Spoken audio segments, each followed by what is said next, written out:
Alors, en première année, on a vu comment faire pour voir simple. On a vu que l'accommodation permettait de remettre l'image sur la rétine. Là, l'idée maintenant, c'est qu'on va voir comment on fait... non, alors, donc c'était pour voir net, excusez-moi. Donc en première année, on a vu comment voir net. Donc ramener l'image sur la rétine en accommodant lorsqu'elle n'était pas sur la rétine et qu'elle était derrière. Lorsqu'elle était devant, on pouvait rien faire. Et maintenant, on va voir comment on fait pour voir simple, pour voir en une seule fois.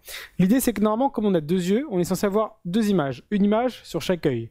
Donc forcément, si on a deux images, on est toutes les images sont, enfin tous les objets sont censés être vus. Si on arrive à mettre les deux images, bon, premièrement, si on arrive à les mettre sur la rétine, c'est top. Mais si en plus les deux images sont exactement sur la fovea, alors les objets, on peut les voir simples. D'accord? S'il y a une image, si les deux images sont sur la rétine, mais que les deux images ne sont pas situées exactement toutes les deux sur la fovea, alors on ne pourra pas voir, on ne pourra pas fusionner les deux images. Ensuite en angle métrique. Comment on fait pour convertir de dioptrie prismatique en angle métrique?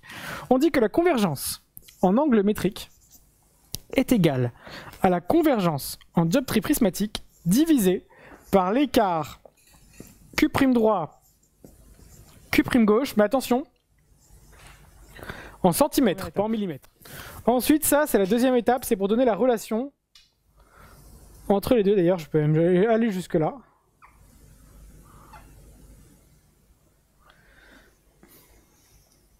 Ça, c'est la deuxième étape. D'accord, donc ça se suit, hein, c'est pas très compliqué. Et ça, c'est la troisième étape pour le calcul de la convergence requise. D'accord? Donc, je vous laisserai déjà recopier ça. Alors, attention, ce deuxième cercle que j'ai fait, c'est juste un zoom. Hein. Ça n'existait pas normalement, hein. C'est un zoom. D'accord? C'est juste pour que vous puissiez voir tout près ici quand j'ai fait en tout petit, parce que vous êtes en ligne.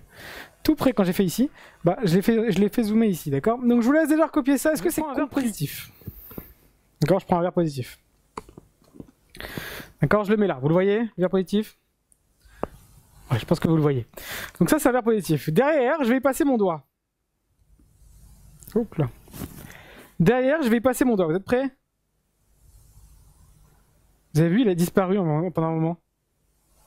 Là, on le voit plus du tout. Et plus je me mets loin, plus moins je le vois. Et je le vois rentrer que beaucoup plus tard.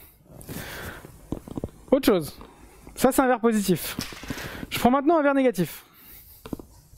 Je fais le même truc. D'accord? Ça veut dire qu'en fait, toute cette zone-là, c'est du champ gagné.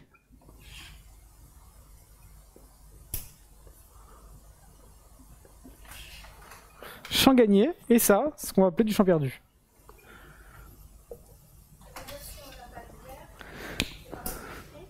Non, si on n'a pas de verre, Q', c'est notre œil. En fait, même quoi qu'il arrive, je sais pas si vous avez vu d'ailleurs, même dans le premier schéma, le centre du...